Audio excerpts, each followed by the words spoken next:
Olan'ny famatsiana rano, tsy vahaolana ny bonbonne, rano mandeha isa-tokantrano no ilaina. Arina fandrehitra 7,500 taona isan'andro ny jifaina Antananarivo.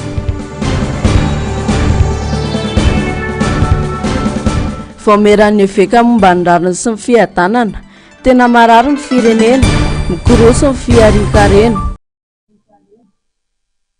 Falitafaraka aminao indray tony kilasy tongovavy atao anatin'izao fotoana ny fampalalam-baovao izao manatitra ny araba ary manasanao tsy saraka aminay hatramin'ny farany.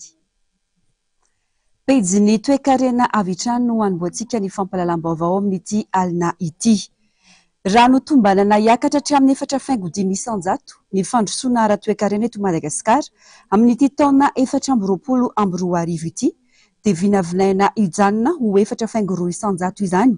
Raha ny tarika avy amin'ny tahirim-bola iraisam-pirenena na ny FMI taorian'ny fandalovan'ireo iraka manokana teto amintsika ka nahitany zava-misy tamin'ny faran'ny volana septambra hatramin'ny 12 oktobra lasa teo.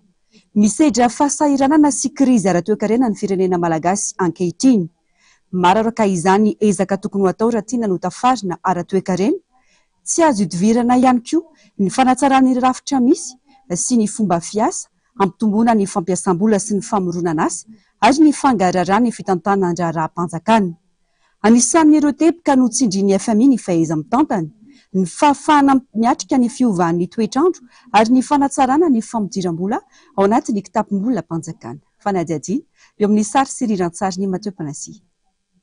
Ao anatin'ilay antsoina hoe état stationnaire ny toe-karena malagasy ankehitriny. Ny janona tsy niova tamin'ny tany ary karena faobe tamin'ny taondasany tamin'ity taona 2024 ity raha ny taremarika. Mbola ijany eo amin'ny 4,200 ny tany fandrosoana raha ny vinavinaina fa hiakatra 4,500 izany raha toa ka 7,800 ny tany fiakaran'ny vidim-piainana hatramin'ny volana aogositra 2024 lasa teo. Midika izany fa tsy navita namokatra mihoatra ny zavatra vita tamin'ny taona 2024 ny firenena. Nanatitranotra ny mahasarobidi ny fahaiza-mitantana amin'ny alalan'ny famaritana ny lara-pameana ao anaty teti-bola-panjakana, ny fahafahana manao ny asa voavoafaritra sy ny fanajana ny lalàna ny tahirim-bola iraisam-pirenena. Tsy afa-miala amin'ny fahafahana miatrika ny fiovavany toetrandro ihany koa i Madagasikara raha ny fanazavana, na izany fiomanana ara-teknika na ara-bola, fa ny zava-dehibe indrindra dia ny fanatsarana ny fampidiram-bola ao anaty kitapom-bola-panjakana amin'ny alalan'ny fampidiran-ketra mifandraika amin'ny sarangany rehetra ahafahana mampiaina ny elanelana misy. Anisan'ireo sakana sy olana toe-karena malagasy sy sakana ho an'ny famokarana itovizan'ny FMI sy ny mpahay toe-karena fomba fijery ny faratsiny ny fototra-afitrasa indrindra ny lalana sy ny famokarana herinaratra izay mampitombo ny sanda-pamokarana ka mitarika ny fikaran'ny vidim-piainana. Tsy maintsy mifototra amin'ny fampiakarana ny ari-karena faobe aloha isika ho ny mpahay toe-karena satria tsy masehaka ny filan'ny toe-karena ny fitombo ny ari-karena faobe atao amin'ny sehatra anatiny. Tsy masehaka ny eo amin'ny famokarana ray fa eo ihany koa le hoe fahafahan'ireo mpisehatra rehetra ao anatin'le toe-karena misadapte, mitondra innovation ihany koa satria fiarahamonina ny resahana amin'ny resaka toe-karena zany dia miazakazaka be ny ritme fivoaran'ny fiarahamonina. Mila maharaka an'izay koa zany tsika na dia mila ilaina ary zay fivoaran'ny fiarahamonina zay nefany mila alohantsika zany mandala amin'izay ataontsika hoe etape voalohany hirosoana amin'ny fampandrosoana dia tsy inona akory fa fananana ari-karena faobe, fananana fitombon'ny ari-karena faobe zany ho hiabo anatina fotoana misimisy mba hahafahana manohana ilay ataontsika hoe fitombon'ny harena zany eo amin'ny isam-batan'olona fa ihany koa ho an'le firenena zay vao miditra amina etapina développement économique. Tombana ny FMI hiakatra 4,900 ny tany ari-karena faobe ny taona 2024 ary mahatratra 7,200 ny fiakaran'ny vidim-piainana.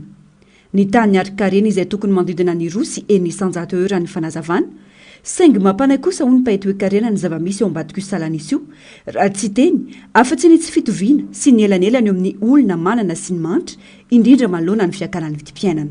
Ny zavatra misy ao ambadika le tany ari-karena faobe atsika dia misy inflation, misy ataontsika hoe inégalité be ary nefa ny fomba hafanaovana nio calculana arkarena fao be io de tsy de tena mi-inclure tsara an'ilay zava-misy eto de hoe ny secteur informel de tena ngeza be mihitsy ho an'ny toe-karena Madagasikara. Amin'ny maha informel anazy de tsy manaraka ny rafitra izy de mety tsy hitan'ny rafitra zany a ny manao kajy an'ireny ao anatin'ny comptabilité de rehefa tsy hita ao anatin'ny comptabilité de ohatry ny hoe kely zany ny tena apportn'ilay secteur manaraka ny rafitra. Rehefa jerevan'izay zavatra de mety hiteraka elanelany reny elanelana ara-sosialy sy ara-toe-karena de eo am'izay zany lasa mitatra indray le elanelana eo amin'ny ataontsika hoe manana moa fahalalantsika anazy sy ny tsy manana mety hitatra indray le elanelana raha ohatra ka tsy tena inclusive le fiarina harena fao be le croissance zany. Raha hitatitra nataony iraky ny FMI teto amintsika io ihany ny tombony fatiantoka teo amin'ny vola miditra sy ny vola mivoaka tamin'ny fanjakana tamin'ny ity taona ity ary tokony hatratraroa faingo 700 amin'ny PIB zany raha toa ka tsy misy ny trosa ny abatsiranana ho amin'ny fanafarana solika. Antonina mitombo izany fatiantoka izany ny famohan'ny fanjakana malagasy 9 sy 300 miliara ariary ho an'ny Jirama tamin'ny taona 2024 kanefa ny tanjona napetraka ho amin'ny famidira-ketra tsy tratra. Misy amin'ireo mpanjaratsoloka ihany koa no tsy mety mandoa ny abatsirana ny solika farany mba entin'izy ireo anerena ny fanjakana andony trosan'izy ireo amin'ny fanjakana izay tsy voaefa ny ampahany-betsaka hatramin'izao. No tsindriany FMI ihany koa fa zava-dehibe ny fanatsarana ny fitantonana mba hazona mampitombo ny fanotrosoana ary aritra kokoa izany. Miteraka tsy fifampitokisana eo amin'ny fanjakana sy ny siatra tsy miankina ary ny vahoaka hoy ny FMI ny tsy fisiany mangarara sy ny ayay momba ny fifehezan'ny fanjakana sy ampiariana iarovana tombotsoa manokana. Ampienan'ny fampiasam-bola sy ireo tetikasa fampandrosoana zany ho iatran'ny FMI. Ny fanatanterahana ny lalàna efa misy, ny fiarovana ny fizakamanana, fanajana ny fifanarahana, ny fanomezan-danja ny fifananana ara-draliny dia hanampy amin'ny famanana olana. Ny fanomanana paikady vaovao iadina amin'ny kolokolo mandritra ny vanim-taona 2024 2024 dia fotoana iray hanamafisana ny ezaka ka nohanjan'ny FMI raha ny tati-baovao hatrany. Mitaky vahaolana maritra ny olona ny famatsiana jiro sy rano eto amintsika olom-pirenena fa tsy vahaolana vonjy-tavanandro sy tandrametaka fotsiny ihany. Maha-olana vonjy-maika fotsiny ny fitaterana rano amin'ny bombonina eny amin'ireo fokontany saingy tsy mahavany filanimponina. Vola tsy toko tsy forohana, roa tapitrisa ariary isan'andro no hofan'ny fiarabe mitatitra rano ade mampametra mpanontaniana no fanazavana ny tsy ahafahan'ny fanjakana mampiasa vola amin'ny famana ny olana voditra. Paratsika ny fanadihadiana. Faritra maro eto andrenivohitra hatramin'ny androany no fahirano tanteraka indrindra ireo mpampiasa rano ao an-tokantrano. Amin'ny alina manomboka amin'ny 10 ora na amin'ny 12 ora hatramin'ny 4 ora maraina raha ela indrindra ny rano no mandeha. Lasa fahazarana sy lasa ho anisa tokantrano manoloan'izany ny mifoha amin'ny alina mamita ireo asa mila rano toy ny sasalamba sy ny famenona rano idiovana sy andrahoana sakafo. Tsy makety amin'ny pompo zao tena trano eo amin'ny alindalina eo amin'ny folo miakatrano amin'ny 12 eo e. Zay vao mameno rano dia eo zay mantim mandondona lama dia eo manararaotra kely satria ny andrinay amin'ny 4 dia vatapaka. Tsisy rano mandeha izany mihitsy amin'ny atoandro. Mba misy an'ilay simbe dia iny fenona. Dia rehefa mba feno iny dia mba indraindray mahafeno an'iny indraindray tsy mahafeno dia mba mahavita izay vitany eo ihany. Fa rehefa ilay sena mba mandeha betsabetsaka izy dia manamana amin'ny ala zay manasalama manararaotra manasalama. Bidon 10 zay ianao zao ampiasaina dia le barika manga le 20 litres reny no ampiasainao dia iny mba tsitsitsina rehefa mba feno le rano zany dia iny mba tsitsitsina koa anasana lamba anaovana dosy mba tsitsitsina tenenina le ankizy zany ho an-tanàna hoe mba tsitsitsira ankizy fa tena enjana be tsy resaka rano ty jiro moa zany dia efa io raha mahalala io fa dia mivara lila be tsy fantatra ntsony hoe rovina indray izy iny mba hiverina amin'ny tokotany na rovina fa tsy fantatra ntsony e. Mama-olana vonjy-maika saingy tsy mahavany filanimponina ny famatsiana rano amin'ny bombonina tateriny fiarabe indrindra ho an'ireo tsy manana rano ao an-tokantrano. Voafetra ho 2 bidon isaky ny tokantrano ihany koa ny rano azo alaina ary mbola vidina 100 ariary ny iray bidon mavo. Rano 500 bidon eo ny iray bombonina saingy misy toana tsy feno ny bombona iray ka maro no tsy misitraka izany lasa miteraka fifamaliana ry asa vaovao ny miandry ireo fiarabe mpanatitra rano ho an'ity Anjanahary misy fotoana 2 andro tsy hitan'ny fiarabe ohatra ny hoe 3 andro 4 andro zay vao tonga hitako le bombonina zany de teo zany zao anakoroa izy ny tonga tao ndray nameno an'le bombonina teo de misamaritaka anay ny olona mitady rano aiza ndray nahita rano fa le tipopy ty zany isaky ny 120 alina vao misy rano misy tsy mahazo de memenina be ndray le olona avy eo misy bidon fa latsaky ny 10 isa zany milahatra eo de mety mahazo daholo zany izy raha vao le bombonina roa zany ny feno de mety mahazo daholo izy raha voaray zany de tsy ampy de fa memenina ndray ny olona mitabataba ety tsy possible hoe mahazo aloha satria mpandim-biasana hoe mba esana azo daholo isatrano 10 bidon isaky ny feno raha hoe feno fa ndraindray le izy rehefa tsy feno de ambanin'izay bombona manodidina 420 no aparitaka eraka Antananarivo sy ny manodidina raha ny fampitam-baovao varotra sy fokontany maro nefa ny fahirano tanteraka eo amin'ny roa tapitrisa ariary eo ohatra no fa ny fiarabe iray ao anatin'ny iray andro hitaterany rano mampametra-panontaniana hoy ny olom-pirenena ny famohan'ny fanjakana vola tapitrisany amin'ny famatsiana rano ka tsy ahafahan'ny fanjakana mampiasa izany vola izany amin'ny famahana ny olana fototra eny amin'ny popon-drano ho an'ny daholobe sy ny isa-tokantrano vahaolana maritra hiverenan'ny rano araka izany no takiny tsy hitantsony zay tena hoe any fa de manangona rano kely amin'le bidon zany zay de iny mba tsitsitsiny eo iny tsitsitsiny fa tena tsy mahafa-potsony zany tolotra ataon'reto mpitondra fanjakana reto raha izao mahitsy tena mijalo ny vahoaka angambany iny aminay pahapiana pahabe rehefa natany mora fahasamalo iny tena midiry moa zany de efa tsy resahana tsony amin'ny fotoana io fa tena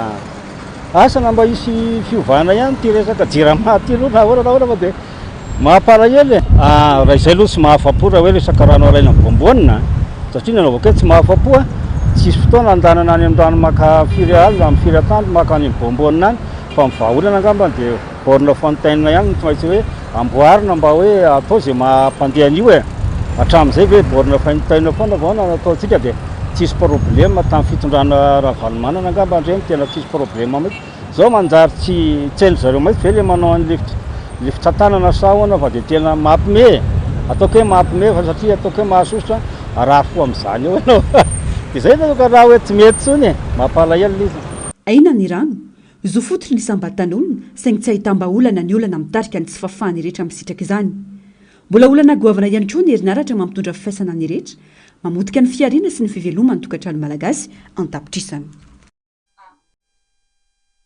marary ny firenena mikrosofana ny fiarikarena hoy ny voamerany veka momba ny rariny sy ny fiadanana izay nandanteraka fivoribe faharoa tamin'ity taona 2024 ity ny 10 hatramin'ny 12 oktobra lasa teo no itsin'izy ireo ihany koa fa mitotongana ary ambany kalitao ny fanabeazana eto Madagasikara ny andindiny izay afatra avy amin'ny voamerany veka ho an'ny rariny sy fiadanana izay tateriny njara lovany any amintsika tanatin'ity fanadihatiana manaraka ity eo amin'ny sariny mbola afatsara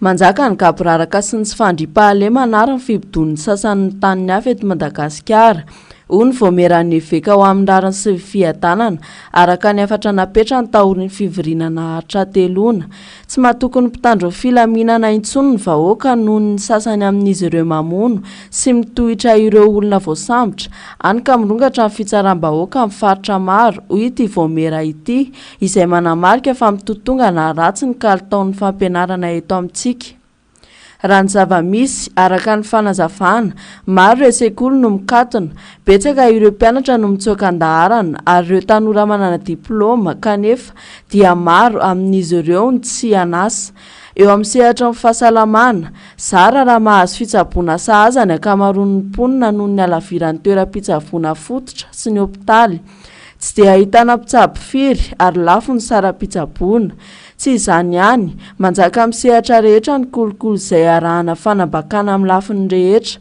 maro amin'ireo tompona andraikitra natao hiary ny zony vahoaka sy ny ainy ary ny fananany no miraitsy-kombakomba mpanao ratsy ho hiatrany ny voamerany veka potika noho ny fandoroana tanety sy ny fanimbana ny ala ny tontolo iainana ka mampikorotana ny toetrandro sy maharitra ny rano na dia voalaza aza fa misy ny ezaka natao dia raha mahita hoy ny veka fa tena manitra ny vahoaka ary miaratsy hatrany ny zava-misy Ankoatr'izay nilaza izy ireo fa ny fanaovana politika dia tsy tokony ho fitadiavana tombontsoa ho an'ny saranga na antoko na foko fa fanasoavana sy fanompoana ny vahoaka.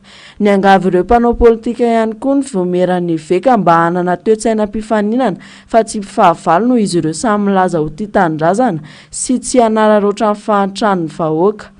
Miantso ny olom-pirenena handray andraikitra sy hanatanteraka ny adidy masina tokony atao koa ny voameran'ny veka manoloana ny fifidianana ben'ny tanàna sy mpanolotsaina ataony 12 Desambra ho avy izao. Eo amin'izay vaovao ny sosialy sy ny raharam-pirenena izay 570 isanjato ny malagasy ankehitriny no mampiasa ny arina fandrehitra amin'ny fandrahoana sakafo raha ny tarehimarika navoaka ny Sampandrara misana ny tontolo maitso na ny dapeb ny volana aprily lasa teo. Alamina velaran-tany 2 hektara no avadika ho arina fandrehitra isan-taona eto Madagasikara ka ny 4 hektara amin'ireo dia ala voajanahary avokoa. Mbola sarotra nefa ny miala amin'ny fampiasana saribao eto amintsika noho ny zava-misy izay tsy afa-manoatra. Faniry Andrianarivo, Andry Rakotomalala. Ny fahatapahan-jiro, ny fahalafosan'ny entona fandrehitra, ny tsy fananana fitaovana moderna fampiasa amin'ny fandrahoana sakafo, ny fahasahiranana amin'ny fiainana andavanandro ka tsy manana vola mitambatra tokana amin'ny fandrahoana sakafo. Antony avokoa ireo mampiakatra ny tahan'ny fampiasana arina fandrehitra eto amintsika. Tsy manan-tsafidy hafa arak'izany ny ankamaroan'ny malagasy ka tsy maintsy mampiasa ny arina fandrehitra na dia niakatra aza ny vidiny tatoato. Mba azo vidiana tsikelikely manomboka amin'ny 500 ariary manko ny saribao. Ny saribao moa tsy dia mila hoe resaka raha ohatra hoe tapaka ny jiro dia mba iny fotsiny nampiasaina. Tsy mila hoe eny mandoa vola ihany izany fa mba tsy dia hoe raha ohatra hoe laminy amin'ny gaz izao hoe raha lany ny gaz dia mila chargena fa ty raha lany dia mety ohatrany hoe maka mividy 5000 dia efa mahazo. Zava-mahazatra moa ilay saribao. Ohatra hoe mampiasa gaz ianao tsy maintsy vola be ny laninao an'iny vao na inona moa ny fitadiavanao moa ilay courant indray izao tapaka lava moa ny jiro. Dia ary izao isan'andro tapaka foana dia mampiasa saribao izay rehefa tapaka. Empologona raha kely indrindra ny saribao lafo ny mpivarotra iray isam-bolana. Manjifa ny arina fandrehitra avokoa ankehitriny na dia ireo mpampiasa herinaratra teo aloha aza noho ny olana fahatapahan-jiro. Karaka moa izany misy ny mpanjifa saribao olona le mpanao hotely moa izany tena manjifa anazy. Misy koa olona sendra ohatra hoe tapaka ny jiro dia amin'iny izy manjifa. Rehefa tsy manana gaz ireny dia izay vao mividy saribao. Ho an'Antananarivo renivohitra 70 isanjato ny mponina no mampiasa arina fandrehitra eto an-toerana raha ny salanisana avoaka ny tao amin'ny ministera ny tontolo iainana sy ny fandrosoana lovain-jafy. Arina fandrehitra manodidina ny 700 taonina kosa no filan'ny mponina eto Antananarivo ao anatin'ny iray andro. Vokany ringana ny ala eto Madagasikara. Mbola tsy mahasiaraka ny malagasy koa ny fampiasana ireny saribao ekolojika ireny na dia maro aza ireo mamokatra azy noho ny fahefa-mividy. Lafo kokoa raha mitaha amin'ny saribao tsotra manko izy ireny ka tsy takatry ny sarambabem-bahoaka. Vaovao manodidina ny fahasalamana. Anisan'ny olana goavana mianjady amin'ny fahasalamam-bahoaka ny fivarotana fanafody an-tsokosoko eto Madagasikara. Tamazotra lehibe maro no misy indrindra eto Antananarivo renivohitra ary mamatsy ireo faritra maro manerana nosy izany.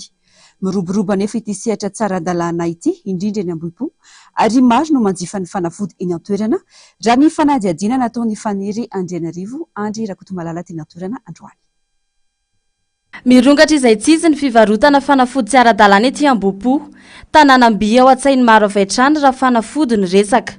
Olona maro no mivelona amin'ny asa fivarotana fanafody ety ary niroborobo izany tato anatin'ny 5 taona. Izany hoe nanomboka ny vanim-potoana ny fihibohana. Feno mpivarotra ny arabe, mitazona baoritra kely avokoa izy ireo ary rehefa samy mahalala avokoa ny rehetra. Raha resaka ny fanaovana tam-pivarotra iray izay tsy azo nalaina sary dia nanambara ny tenany fa mahavelona ny fivarotana fanafody ary azoana vola tokoa izany. Maro raha teo ny olona no manjifa ety an-toerana noho ny fahamorany. Utilize hoe marary zao nareo. dia tsisy ny fanafody ilainy le dokotera io hoany amin'ny pharmacie tsy maintsy tiany mitady za aloha no manjifa fa mba mora le izy le mora ny vidianako anazy Itety antoerana avokoa araka izany ny karazam-panafody rehetra eny fa na dia ireo tsy hita eny amin'ny farmasia ara-dalàna aza hatreto dia tsy fantatra mazava ny olona mpamatsy ireo fanafody ireo ho an'ny mpanjifa kosa dia mividy ny fanafody ety antoerana izy ireo noho ny antony ara-bola na dia mahafantatra aza fa voarara ny lalàna izany ny ara-dalàna ireo tsy hainy fa izy mahavonjy fotsiny ny tena mety aminay ety amboto izy efa misy mifafantatrany misy mpivarotra ny any sy ambony ambany aloha tsy mety fa noho ny misy zavatra urgence tampoka zany dia mba afaka hoe io akaiky io ny fidiana ny tena tokony dia miakatra roa hôpitaly noho ny fisiany fivarotana fanafody tsy ara-dalàna toy ny hita ety Ambohipo dia maro amin'ireo mponina indrindra ny ety antoerana no manao dokotera tena raha tody sy fahasalamana ka rehefa sarotra ny aretina vao mamonjy hôpitaly loza mitatao amin'ny fahasalaman'ny mponina araka izany ny firoboroboany ny sehatra tsy ara-dalàna toy itony Tsena biby sehatra raha nivarotra ao anaty tambazotra an-tserasera ny antsoina hoe vente en ligne mora ahitana lalam-bola na dia maro aza ireo tsy resy lahatra amin'ny fampiasana ny tambazotra an-tserasera ho tsena na io ho an'ny mpivarotra na ihany koa ho an'ny mpanjifa tato-baovao ny sitraka Ratovinambintsoa eo amin'ny sariny Tahiny. Miamahazo vahana eto amintsika ankehitriny varotra na tambazotra an-tserasera na ny vente en ligne fitafy, fiara, sakafo, trano raha tsy tena afa-tsy ireo dia amidy ana tambazotra an-tserasera avokoa. Ireo tanora ny tena liana amin'ity asam-barotra ity. Mora kirakiraina saingy mitaky fampitokisana raha ny asa mivarotra anaty tambazotra an-tserasera no azo hiteny. Betsaka ireo antony mahatonga ny fironana anaty varotra tambazotra ka mampitobaka be ny mpikirakira sy ireo mpisehatra ao aminy. Le asa tsinona tsy misy mihitsy nefa le toerana ety amoron-dalàna koa fanenjehana amin'ny commune dia iny zany mbola tsy voasaka amin'ny fanjakana koa hoe manao vente en ligne anao dia tsy maintsy mandohetra izay mahatonga ny olona manao le vente en ligne nefa noho ny rotorotom-piainana andavanandro sy ny fivoaran'ny teknôlôjia dia maro ireo mpanjifa no misafidy anjifa mivarotra anaty tambazotra an-tserasera tsy mifidy saranga sy fotoana na koa toerana ny fampiasana sy ny fanjifana amin'izy ity. Vente en ligne satria izay zavatra tadiavinao rehetra mety hita daholo dia zavatra ohatra hoe publication azareo zao ohatry ny hoe to dia manintona be zany dia mivokatra tsy amin'ilay izy zao ohatra hoe qualité le hita amin'ny sary zao hafa dia rehefa le azonao ilay izy nefa dia mety tsy ohatran'iny dia indraindray koa vente en ligne mety hoe tsy tonga le izy. Plutôt marisika kokoa anazy aloha le mividy en ligne satria le fotoana zany amin'izao ifanendrehana be dia lasa somary hoe idéal kokoa anazy raha tonga dia misy manatitra ao an-trano na hoe mikomandy fotsiny izy dia tonga le entana. Le tena mahasamihafa azy aloha zany le raha ianao ohatra zany hoe mandeha miantsena dia tena hoe hitanao mihitsy le entana hoe tia dia ny safidy dia ny testa sy ny tara sy ny rehetrarehetra le amin'ny mahafizika le zavatra zany dia afaka nataonao daholo fa le vente zany tena tonga dia abazina hoe nijery sary ianao na nijery vidéo dia hitanao teo le izy dia na resy lahatra anao le sary na le vidéo ale olona dia tonga dia ozy ianao hoe hicommande ray amin'ity dia izay ny tena hitako mahasamihafa azy ankoatran'le hoe prix-ny tsy mitovy satria ianao mety hoe mbola lany fotoana nandeha nitady ale entana sy le hoe tonga dia sendrana andalindalo teo ianao dia nahita azy. Na eo aza ny fivoarana sy ny tombontsoan'ny fanjifana amin'ny tsena anaty tambazotra dia tsy vitsy ireo malagasy no misalasala ka mbola manjifa ireo entana eny amin'ny tsena mahazatra tahotra ny hividy sy hanafatra ireo entana tsy hita mivantana eo koa ny fahitana fa mora kokoa noho ny ao anaty tambazotra ny entana eny amin'ny mahazatra raha ny fanehoan-kevitra hatrany. Inona ka mahasarika anao kokoa vente en ligne sa vente tsotra? Vente tsotra le vente en ligne mpandainga loatra sady tena tsisy ilevana azy dia tena tsy tian'le vente en ligne tsony mihitsiny ohatra ny hoe mividy telefona dia le telefona hafa ny apetrany eo amin'ilay izy dia hafa mihitsy nefa tonga any aminao dia rehefa tonga any aminao izy tsy maintsy aloha vola satria efa nanafatra hono ianao na tsy maintsy mandofo re dia tena tsy mahasarika mihitsy an'ilay izy. Samy lalam-barotra avokoa ireo karazan'ireo, saingy miankina amin'ny tsirairay ny mampahomby na tsy sy mamparisika na tsy ny mpanjifany, na ho an'ny varotra an-tserasera izany na eny amin'ny tsena mahazatra. Pejiny fitaterana kosa indray mitombo isatrany ireo trangana lozam-pifamoivozana ankehitriny. Zaza 10 isan'andro eo no tratry ny lozam-pifamoivozana raha andeha hianatra. Antony maro no mahatonga izany, saingy voalohany ny tsy fitandremana nataon'ireo mpamily sy ireo mpampiasa lalana. Ilaina araka izany fiaramentana mba hisorohana ny loza madidi-piseho. Miainga amin'ny tsiraray ny finiavana hisoroka ny loza raha amin'ny alalan'ny fitandremana maro isan-karazany araka ity fanadihadiana manaraka ity izay nataony sitraka Ratovina Ambilitsosy tahiry nianatra. Isan'andro dia saika andrenesana na ahitana karazana lozam-pifamoivozana na any amin'ireo lalam-pirenena na eto an-drenivohitra. Tamin'ny taona 2024 dia 3,900 ireo naratra vokatry ny lozam-pifamoivozana. Ny tombo 3,770 izany tamin'ny herintaona raha ny tarimimarika voaray. Lozam-pifamoivozana mahafaty miisa 20 no voamarika ka olona 30 no namuniainy vokatra izany. Maro ireo antony mahatonga izany, toy ny tsy fitandremana isan-karazany na eo amin'ny lafiny tsy fanaraha-maso ny fitaovana fikirakira amin'ireo kodiaran-droa sy ireo kodiaran-efatra. Eo koa ny tsy fitandremam-batana, ny tsy fahampian'ny fiofanana na ny fianarana mahakasika ny familiana ireny fitaovam-pitaterana ireny. Tompona andraikitra ny rehetra ho fitandrona sy fisorohana ny mety hisian'ny lozam-pifamoivozana na ny mpamily na ireo mpandeha tongotra sy ireo mpampiasa lalana rehetra. Ny 300 ny fahafatesana eto Madagasikara dia vokatry ny lozam-pifamoivozana avokoa. Dia ny tena hevitra tsara sy mahomby izany dia hoe roviana isika izany lasa isika mpampiasa ny lalana no samy ahatsapa-tena hoe za mpandeha tongotra zany zao inona ny manandrika mba hisorohana ny lozam-pifamoivozana. Za mpitarika sarety inona ny ataoko, za mandeha bisikileta fa raha zay ny ataontsika dia tsy mila an'ireny hoe zandarma sy polisy hoe manasazy zay vao milamina tsika fa tokony samy milamina fa araka le tegny teo hoe ahoana no ahatonga avantsika rehetra mpampiasa ny lalana ho tonga saina amin'ny anjarantsika tsirairay avy aloha. Dia eo an-daniny satria misy olona nge tsy manana fahefana hoe hianatra an'izany dia eo miara mifanindran-dalana amin'izay zany ilana an'le hoe misy fanentanana ombeny atao any am-pianarana, misy fanentanana atao ombeny amin'ny aina aman-jery samy hafa, dia misy fanentanana atao amin'ny sokajin'olona samy hafa tsirairay avy dia ny atao ekolona moa manolo tanana foana amin'ireny zany.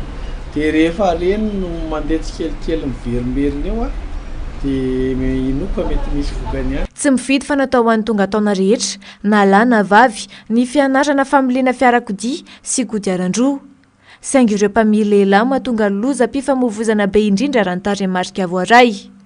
Vitsy araka izany ny tahan'ny lozam-pifamoivozana ho an'ireo mpamily vehivavy noho ireo antony maro samihafa.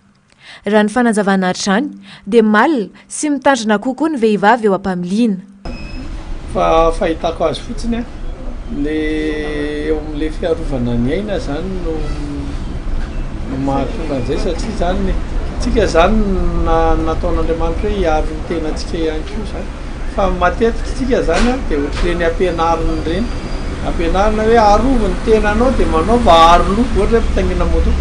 Fa ahoana moa ianao no ampianarina hoe arovo satria ianao tsy mety miaro dia ianao mieritreritra fotsiny hoe mandeha amin'izao fotsiny. Dia eo amin'izay zany nipetrahan'ilay izy hoe raha misy lehilahy eto dia misy vehivavy reto dia ilay vehivavy na tsy teneninao ara dia mirona kokoa any amin'ilay leo asiana aroloha ty fa ohatra tsy mety dia hosaromana ny tongotra fa mety hipity amin'ny vato.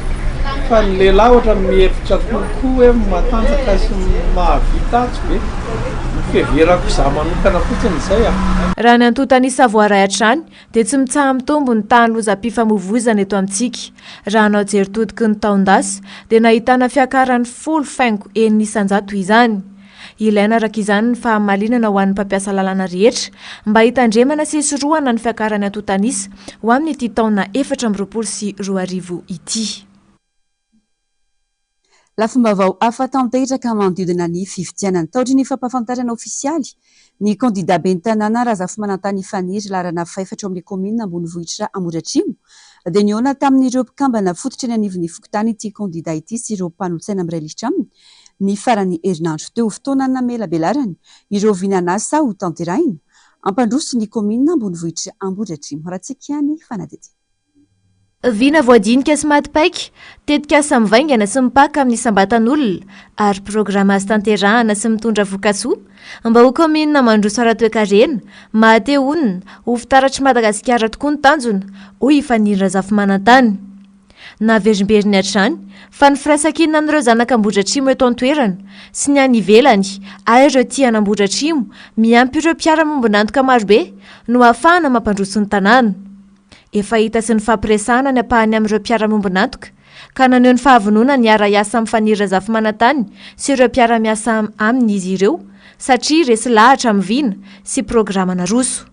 Dia mampanantena ny vahoaka Ambohidratrimo fa goavana ny vinantsika ny tetika asantsika ny programa nasantsika hampandrosoana ity tanàna ity hiova amin'izay ny tanàna izay nika ampandresena hoentintsika amin'ity fifidianana ity dia hidina iteto ny fokotany isaky ny sakely-tany rehetra misy atsika izahaya hampafantatra ny kandida hampafantatra ny programa ary hiaino ny etaetatsika rehetra isaky ny sakely-tany isaky nyreo toerana samihafa izay misy atsika makasitraka atsika rehetra. Tetsy andanin'izany dia nampitandrina ireo vondron'olona zatra ny lalan-dririnina ny tenany mba tsy halaim-panahy amin'ny fanambakana ny vahoaka ka makakara-panondro sy lisy-pividianana any amin'ny fokotany. Raha ny vaovao manko dia mijogojoko amin'ny andro alina izy ireny. Misy tetika maizina amin'izany ka tsy eken'ny kandida ny antoko tiako i Madagasikara ao amin'ny komina ambonivohitra Ambohidratrimo izany. Ho ahy zany dia manao koa fampitakafatra ho an'ny vahoaka eto Ambohidratrimo zany mila fitandremana tsara mihitsy ho an'ireny olona satria mahare zay amin'izao fotoana izao fa misy olona mitety fokotany ary amin'ny andro alina no hitetezan'izy ireny vahoaka any anaty fokotany any dia manangonangona lisitra manontany kara-panondro manontany kara-pifidianana ary misy mihitsy aza alaim-panahy hanao photocopie tsy azo atao zany misy tetika maloto ara-pifidianana zany raha ohatra ka amin'izao akatoko ny fifidianana hiatrehana fifidianana be ny tanàna Antsoato zao no misy manangonangona kara-pifidianana na maka ny renseignement ho an'ireny vahoaka reny eny anivon'ny fokotany ao anatin'ny lisy-pifidianana zany miendrika fampanantenana ihany koa izy ny amin'ny eo ho zaraina zavatra ka ho an'izay tsy manome dia tsy mahazo fizarana dia hoy izy hoe fantatray ny olona mitety fokotany ary fantatray ny ao ambadiky ny olona maniraka an'ireny olona reny fa tsy amelanay moramora zany ka eto zany dia mampitandrina an'ireny olona izay mandeha mitsokosoko amin'ny andro alina reny izay mikendry haka ny anaran'ireo vahoaka ny nivon'ny fokotany amin'ny alalan'ny kara-panondro ny kara-pifidianana ary mandika izany sy manao photocopie izany. Fatsakana mahimaimpona asa sosialy isan-karazany tafiditra ao anatin'ny laharam-pahamehana ho an'ny mponina ao Alakamisy vontovorona no tanterahany antoko tiako i Madagasikara amin'ny alalan'ny kandida ben'ny tanàna Rasolonirina Mendrika. Fatelo amin'ny bileta tokana ho an'ny Alakamisy vontovorona no laharana misy azy. Sitraka Ratovonamboitso Taiziny.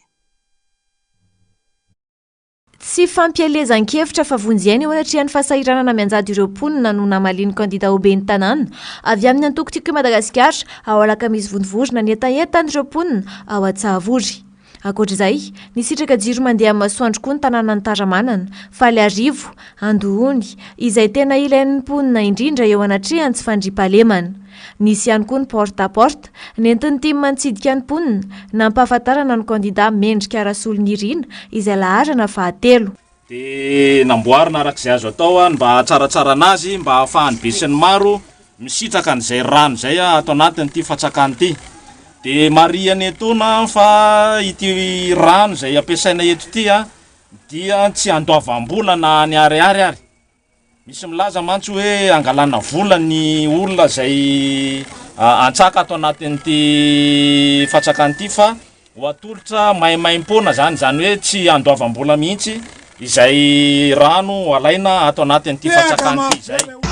Dia ho antsika eto Taramanana kosa dia tonga eto ny kandida manoloana anareo mitondra ny vinanasa rehetrarehetra mpandrosoantsika n'ity tanàna misy antsika ity. Ianareo moa efa naneo ny alahelo nareo. Ianareo efa naneo ny alahelo nareo mikasika an'izay hoe inona ny zavatra tokony atao eto anivon'ny tanànanareo zay a fa dia ho jerentsika manokana reny a rehefa tonga eo amin'ny toerantsika. Ny fividianana ihany no lalatokana ahafahana manova ny mpitondra sy ny fitantanana satria tsy mandroso isika matoa miverina manao lavadrano noho ny tsy fahatongavan-drano any atokantrano malagasy hoy ny sekretera jeneraliny tim. Rehefa tsy mandeha mifidy isika dia izay tiany jiolam-boto eto amin'ny firenena no ataony ho iatrany Irina Randriamasinoro. Matoa zay mifidy amin'ny mendrika betsaka ny olona tsy hanao tonga tany aminay tany nitatitra hoe reto ty hanao avy fa zay mahita hoe tokony hanana tanàna mendrika feno alakamisy ny feno arivo sy votovolony tokony hiaina amin'ny fiainana mendrika nareo a dia nalefa aloha mendrika nalefa taty dia tsy ho tanteraka mihitsy anefa zay a raha tsy firaisan-kinatsika rehetrarehetra mbola tsy fotoana amin'ny propagande zao azonareo atao ny mandeha mizara n'ity flyers ity azonareo atao a ny mandondona isam-baravarana mampafantatra hoe ity ny kandidana tolotry tiako Madagasikara ity ny kandidana tolotry daty dia mba hampafantarina fa manana vina mendrika ihany koa ao ambadika eo fa tsy hoe anarana fotsiny natolotra taty dia azonareo atao zay a fa ny teny hoe fidiony mbola tsy azo atao a raha tsy raika amby 20 andro a melohany datim-pifidianana. Tsy mijanona eto ny asa fa ezahana ny ametraka motera mandeha amin'ny herin'ny masoandro ahafahana mampiakatra ny rano. Mbola mitohy hatrany koa ireo asa sosialy efa natomboka raha ny fanazavana. Rehefa avy any alakamisy vondovorona isika dia ho an'ny bonga tsara kosa ato anatin'ity fanadihadiana manaraka ity. Tontosa omaly alahady 20 oktobra ny fanolorana tamin'ny fomba ofisialy ny kandidaty tiako Madagasikara ho ben'ny tanàna amin'ny komina ambanivohitra Bongatsara. Fotoana namantarana ny evinina ny kandidaty sy ireo mpanolo-tsaina préaliste hiara-iasa aminy. Ny fanentanana ny olom-pirenena isoratra anarana anaty lisy-pifidianana ity natoerana nanangona ny vaovao Njara Lovany Anasy Tairina. Rijara Nilson kandidat tolotry ny tiako Madagasikara ho fidiana ho ben'ny tanàna ao amin'ny komina ambanivohitra Bongatsara. Nampahafantarina omaly ity kandidat ity sy ireo mpanolo-tsaina préaliste aminy. Ankoatr'izay dia nanentana ireo olom-pirenena isoratra anarana anaty lisy-pifidianana sy handray anjara feno amin'ny fifidianana ny tenany sy ireo mpiara-miasa. Tsapamatsy fa latsaka katerina isika ankehitriny. Tonga amin'ny fotoana ijoroan'ny antoko tiako Madagasikara ka handray anjara feno amin'ny fampandrosoana sy ny fanondrana indrindra ity Bongatsarantsika malalantsika ity. Koa ampifaliana no anoratsika an'Andriamantoa raha Nilson Riza angatahana mitsangana zafato.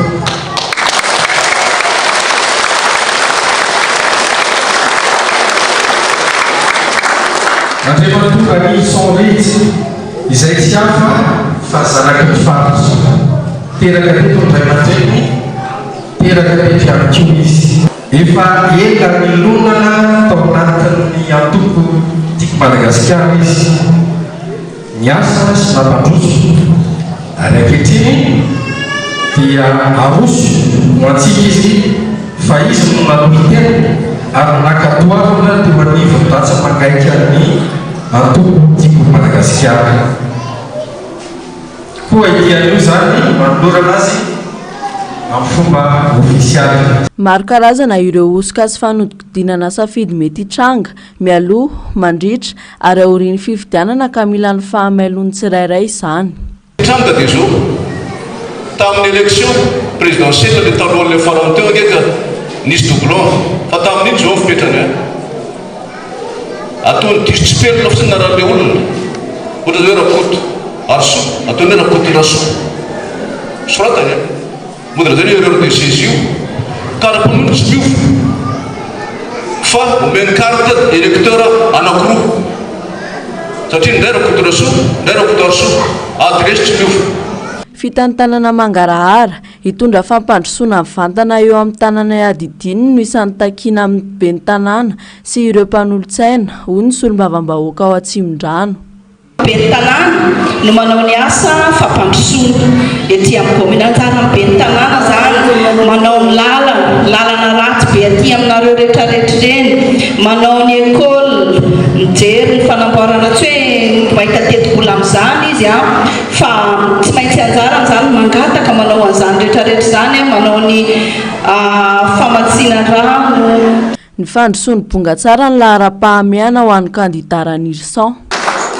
Izahay matoa nanam-pikasana ny hitondra ny tanàna bongatsara dia manana ny vinanasanay izay lerahana amin'ireo mpandolo-tsaina ireo resy lahatra izahay fa maro ny asa tokony matao izany anefa tsy vita raha tsy rahantsika rehetra miefsalahy ka noho izany ry topolasy topovavy izahay dia mihevitra sahady fa vaitondra raha ohatra ka izahay tahinika tonga eo dia fakakevitry fotony a tsy ho adioninay satria tsy ho fantatra tokoa ny marary ny vahoaka ny fotony raha tsy maka ny hevitra reo izahay vonona ny aito anareo izahay a satria isika rehetra miaraka mampandroso. Fampiofanana, ny fampitaovana sy ny foto-dravitra sampam-pianarana,